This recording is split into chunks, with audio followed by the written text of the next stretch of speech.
اللي في الكوكب مناخير كبيره. ما تبقيش بجحه وتقولي اللي حواليا لا، اللي حواليا يستحملوني غصب عنهم، مش مجبر ان هو يستحملك. عندي فوبيا ان انا اكلم دليفري. لو انت بتقللي من نفسك محدش هيحبك. اهلا بكم في فيديو جديد من نوعه. فيديو النهارده هيكون ازاي انا اتغيرت 180 درجه. ده موضوع طويل قوي. النهارده هنتكلم عن 7 خطوات خلتني اتغير للاحسن. انا كنت مش هذا الشخص absolutely، مش انا اللي بتتكلم دي من 7 سنين، وآية تشهد هي قاعده جنبي. ايوه كانت حاجه تانية والله، من قبل 7 سنين كمان، 9 سنين almost 10 سنين. انا كنت بني ادمه مش دي. حتى بفتكر نفسي بقول ايه اللي انا كنت بعمله ده. بدايه تغييري ان انا قررت اشوف نفسي شويه. انا كنت ساعتها دايما بجري ورا اللي حواليا، مين بيعمل ايه انا هعمل زيه، مين بيعمل ايه انا هعمل زيه. بجد في الاخر انا كنت شخصيتي تابعه للي معايا. صاحبتي دي مثلا عندها شخصيه قويه بس بتعمل حاجات كتير قوي غلط. انا ببقى نسخه صاحبتي. انا بسنتين مثلا قطعت مع صاحبتي اللي هي كانت شخصيتها قويه دي، وصاحبت واحده ثانيه شخصيتها ضعيفه بتعمل برضو حاجات غلط تانية. انا ببقى نفس النسخه منها. انا بعترف بده. ما كنتش شخصيتي، ما كنتش منور. صاحبتي بتعمل كذا خلاص قشطه يلا. انا شايفه ان ده حلو قوي. انا ابتديت اتغير من تانية جامعه، اكون شخصيتي من تانية جامعه.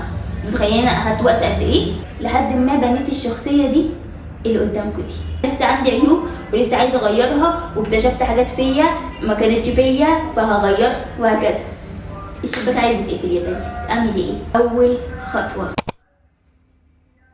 ان انا قربت من ربنا، ودي اللي غيرت كل حاجه. بقيت ملتزمه في الصلاه، بدعي ربنا في اي حاجه، اقرا قران. يا جماعه اللي ما بيصليش فانتوا بتعملوا ايه؟ فاللي مش بيصلي ربنا يهديك، وان شاء الله تقدر تصلي. علاقتنا مع ربنا تتحسن، يكون عندكم النيه ان انتوا تطوروا العلاقه دي ان انا التزم في الصلاه. خلاص انا التزمت بصلاتي وبقيت تمام، ومفيش اي حاجه تقدر تعطلني ان انا ما اصليش. علي الصلاه هخليها ان انا اصلي السنن. اروح مثلا معليه الصلاه اكتر ان انا هصلي في قيام الليل. لو حد عايز اي حاجه في حياته تتحقق يلتزم صلاه قيام الليل. لو مفيش علاقه مع ربنا يبقى احنا مش هنكمل بعد كده خالص. اقفل بقى، اقفل كده الفيديو ولا كانك شفت حاجه. نيجي لتاني خطوه. مفيش حاجة هتغيرنا قد ما احنا نقع ونتعلم 100 مرة. انا اللي غيرني اصلا بعد ثالث ثانوي، اخر يوم امتحاناتي كان اخر يوم لكل حد كان في حياتي. الله، لا شابوه. انا كنت انسانة ما بقعدش في البيت اصلا. ما كنتش اعرف ايام، ما كنتش اعرف انا، كنت بضايقهم قوي، كنت باجي عليهم. ما عرفتش الكلام ده غير لما قعدت معاهم وكنا بناكل جبنه وطماطم وبطاطس مقليه. هو ده سبب تخني. كنت مهدده literally. قول له معاك له الصور مهدده بالله ايه الصور احط لهم. ودي حاجه برضه من التغييرات اللي حصلت، فانا بحاول لسه اعدلها. مش معنى ان انا اتغيرت 180 درجه داخليا ان انا خارجيا لسه ما اتغيرتش. انا اتغيرت كمان خارجيا. انا دخلت في اكتئاب الفتره دي. انا تخنت بتاع 20 او حاجه و20 كيلو كمان. المكسب اللي كسبناه ساعتها ان انا ساعتها اتعرفت على اهلي. كنت دايما باجي على اهلي بسبب صحابي. ساعتها بقى فعلا انا طلعت من مرحله المراهقه دي، فالالم غيرني. تألمت فتعلمت فتغيرت فتحسن وشكرا. تالت حاجه معانا الوحده. انتوا شايفين ان الوحده وحشه، بس الوحده مش وحشه. الوحده بتعرفكم نفسكم اكتر. تقولي لي ازاي يا منار؟ اللي حصل لي انت لما تبقي لوحدك ابتديت اعرف حاجات انا ما اعرفهاش. ايه اللي انا بحبه في الاكل وايه اللي ما بحبوش. بعرف اطبخ كويس، يطلع منك حاجات حلوه. كنت مخبيه كل ده فين؟ انا المطبخ ده كنت اصلا مستحيل ان انا افكر ان انا اخش غير وانا بعك. انت هتتعرفي على نفسك اكتر، وهتعرفي شخصيتك اكتر، هتعرفي تكوني شخصيتك اللي انت لقيتيها سنين. كل اللي حواليا عارف ان انا شخصيه قويه، بس انا في مواقف بتحط فيها ما بعرفش اتعامل. بخاف انزل اشوف حد اعرفه مش معرفوش، اعرفه ويسلم عليا. بجرأ نفسي واحده بواحده لحد ما دلوقتي بقيت احسن يعني. بس انا عندي فوبيا اسمها فوبيا ان انا اكلم دليفري. حد عارف حلها؟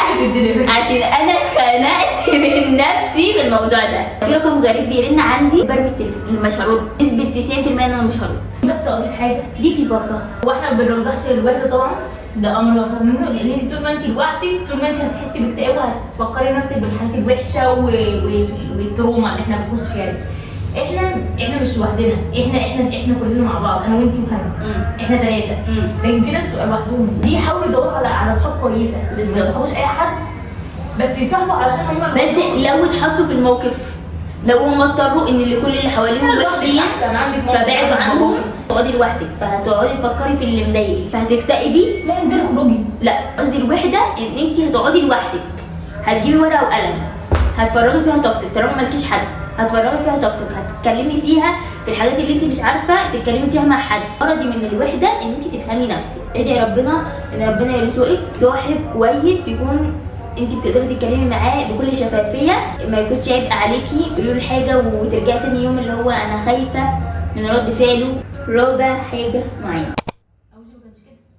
تغيير المظهر الخارجي. لكن المظهر الخارجي ده مهم جدا. هتقولي لي مهم جدا، هقول لك حبيبه قلبي انك تلبسي، انك تحطي ميك اب، انك تنزلي من غير ما يكون ده لسبب ان انت مهتمه بشكلك قدام الناس. حاجه كمان ما بقتش بعملها دلوقتي بس عادي عشان انا مخنوقه دلوقتي مش قادره البس، عادي بيجي لنا فترات احنا مش قادرين نلبس حاجه غير حاجات مريحه، ننزل من غير ولا نقطه ميك اب عادي. ده بيجي وانت تبداي تعرفي ستايلك، الستايل اللي بيليق عليكي. لو انت حد مش بيهتم بلبسه قوي، حاجات لايقه عليك، الحاجات اللي بتخلي شكله احلى. مثلا انت بلاشر مثلا بيليق عليكي الخوخي ولا الدرجات البينكات الحاجات دي كلها لما انت بتعرفي تظبطيها على نفسك انت بتحسي ان انت حد عارف يتكلم، حد واثق من نفسه. انا نازله في يوم وعارفه ان انا شكلي مش احلى حاجه، قابلت حد وهتحط في موقف ان انا اتكلم ولازم اتكلم، مش هبقى بنفس الاريحيه اللي هكون انا عارفه ان انا نازله شكلي فيها لابسه حلو وحاطه ميك اب حلو وانا عارفه ان انا نازله شكلي مفيش احلى من كده. يا ارضي تهدي معليكي ادس. لازم تهتمي بالحاجه زي دي. ولو عايزين اعمل فيديو مفصل عن الموضوع ازاي تختاري اللبس الميك اب اللي هيلاقي عليكي قولي في الكومنتس. انت جوهرك نضيف لازم بره يكون نضيف. خامس حاجه مهمه، حاولي انت تكتشفي حاجات انت ما تعرفيش عنها حاجه. انت حد بشرته مش احسن حاجه، ابتدي دوري السكين كير، افهمي بشرتي دهنيه ولا جافه ولا مختلطه ولا عاديه ولا حساسه. انا نفسي ما كنتش اعرف يعني ايه سكين كير، تقريبا دلوقتي ما اعتقدش ان حد اصلا مش عارف يعني ايه الحاجات دي اللي بشرتي احسن وايه اللي مش بشرتي مش كويس. بدي مثال مثلا زي مثلا انا حصل لي موقف ان انا تخنت ماشي وبعدين اعمل ايه؟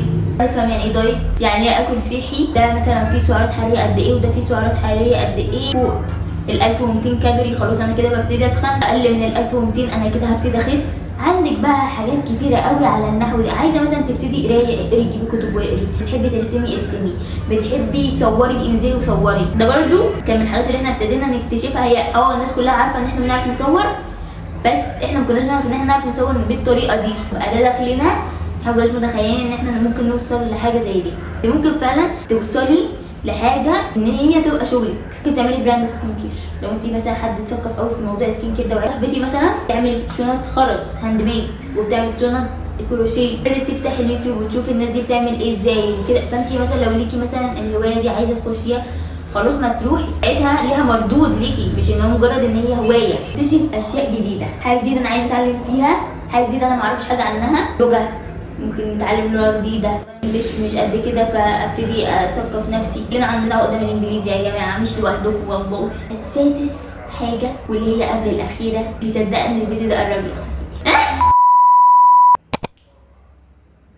حاجه حابه اقولها لكم ان انتوا لازم تحبوا نفسكم مش بعيوبكم. انتوا لازم تتعرفوا على عيوبكم زي ما قلنا اول حاجه، لكن لازم يكون انت حابه نفسك. طول ما انت حابه نفسك فانت اللي حواليك هيحبوكي. لو انت بتقللي من نفسك محدش هيحبك.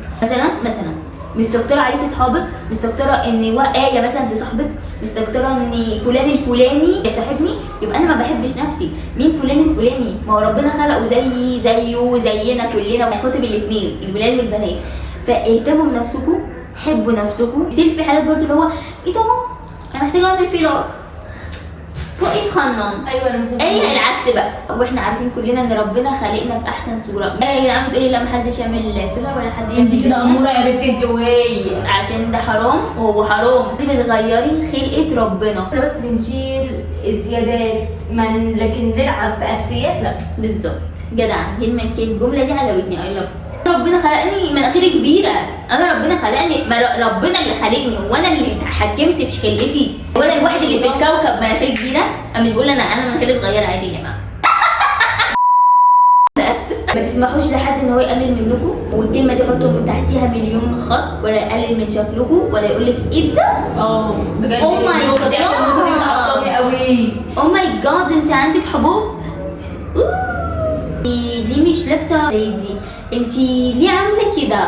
انت ليه مناخيرك كبيره؟ وعلى فكره العلم هو ممكن يجي يقول لك الكلام او يوصل لك المعلومه دي بطريقه احسن من كده مليون مره، لكن هو بيبقى طريقته اللي هو ايه؟ هو ايه اللي انت اللي هو قرفان، فاهمه؟ ايوه ايه ده؟ انت لو ولد لو خليت بنت تقول عليك كده برضو، بنت قالت كده معلش هي ما بتحبوش اصلا.